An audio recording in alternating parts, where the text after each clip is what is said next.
நாடாளுமன்ற மழைக்கால கூட்டத்தொடர் நேற்று முன்தினம் தொடங்கியது. முதல் நாளில் மக்களவை மற்றும் மாநில சட்டமன்றத்தில் உள்ள எதிர்க்கட்சிகள் பல்வேறு பிரச்சனைகளை எழுப்பி அமளியில் ஈடுபட்டன. இதன் காரணமாக இரு அவைகளும் ஒத்திவைக்கப்பட்டது. இதைத் தொடர்ந்து மக்களவை நேற்று காலை 11 மணிக்கு கூடியது.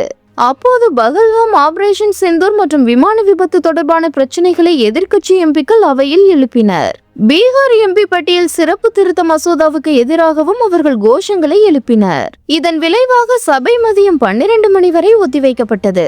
அப்போது நாடாளுமன்ற வளாகத்தில் எதிர்க்கட்சி எம்பிக்கள் கூடி போராட்டம் நடத்தினர். சபை மீண்டும் கூடியதும் எதிர்க்கட்சி எம்பிக்கள் தொடர்ந்து கோஷங்களை எழுப்பினர். இதன் காரணமாக சபை நாள் முழுவதும் ஒத்திவைக்கப்பட்டது. மாநில சட்டமன்றங்களில் எதிர்க்கட்சி எம்பிக்கள் இதே பிரச்சனைகளை எழுப்பி தொடர் அமளியில் ஈடுபட்டனர். இதனால் அடுத்தடுத்து அவை ஒத்திவைப்புகளும் பின்னர் நாள் முழுவதும் ஒத்திவைப்புகளும் ஏற்பட்டது.